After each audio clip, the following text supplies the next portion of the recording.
Τις ημέρες εκείνες ο Καίσαρας Αύγουστος έβγαλε διάταγμα να απογραφεί όλη η οικουμένη. Η απογραφή ήταν η πρώτη που έγινε όταν έπαρχος της Συρίας ήταν ο Quirinios. Όλοι πήγαιναν λοιπόν να απογραφούν καθένας στον τόπο της καταγωγής του. Ανέβηκε και ο Ιωσήφ από τη Ναζαρέτ, πόλη της Γαλιλαίας στην Ιουδαία, για να απογραφτεί στην πόλη Δαβίδ που ονομάζεται Βιθλεέμ, γιατί καταγόταν από την οικογένεια και την γενιά του Δαβίδ.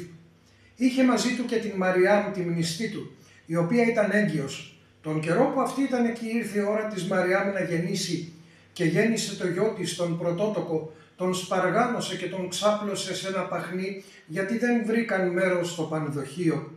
Στην περιοχή εκείνη βρίσκονταν βοσκοί που έμεναν στο ύπαιθρο και φύλαγαν βάρδιες τη νύχτα για το κοπάδι τους. Σε αυτούς παρουσιάστηκε ένας άγγελος Κυρίου και τους προέβαλε θεϊκή λαμπρότητα. Εκείνοι κατατρόμαξαν, αλλά ο άγγελος τους είπε: «Μην τρομάζετε, σας φέρνω ένα χαρμόσυνο άγγελμα που θα γεμίσει με χαρά όλο τον κόσμο.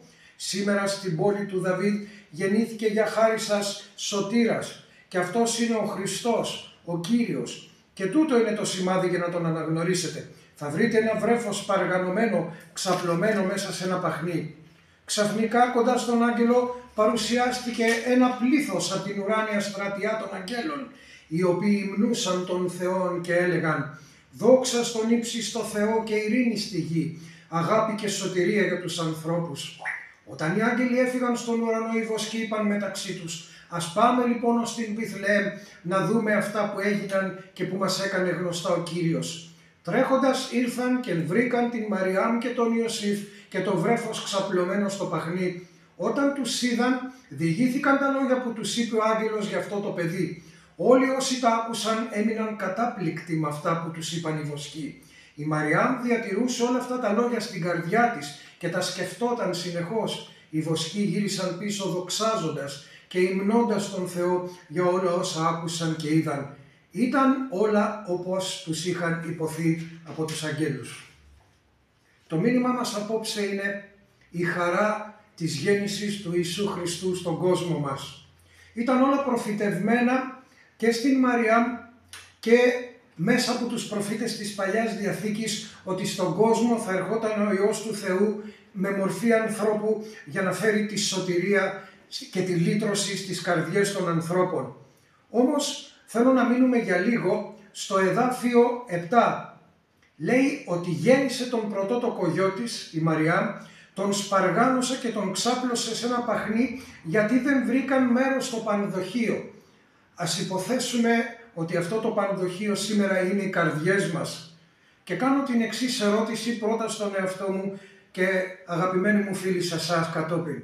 Υπάρχει χώρος στην καρδιά μας σήμερα για τον Χριστό?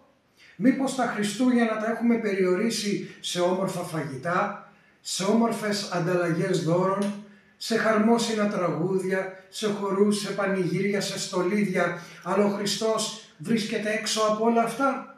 Ας κάνουμε αυτή την ερώτηση στον εαυτό μας. Σήμερα στην καρδιά μου έχει θέση ο Χριστός? Για να έχει θέση ο Χριστός θα πρέπει να είμαι αποφασισμένος να κάνω αυτό που Εκείνος θέλει.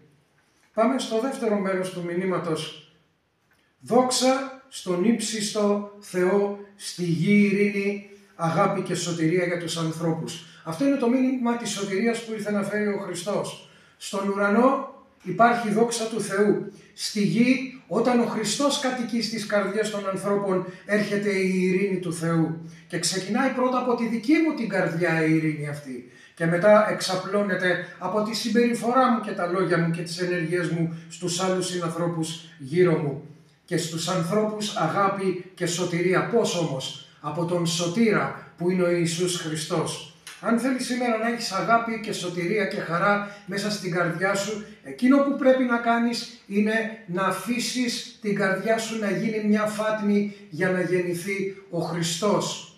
Με μεταφορική έννοια βέβαια φυσικά, δεν θα μπει μέσα στο σώμα σου και θα μπει μες στην καρδιά για να γεννηθεί, αλλά θα έρθει, θα γίνει ο σωτήρας σου, ο Κύριος σου. Αλλά για να γίνει αυτό πρέπει εσύ να τον καλέσεις να έρθει να γεννηθεί και να γίνουν τα πιο όμορφα Χριστούγεννα για σένα. Τρίτο σημείο.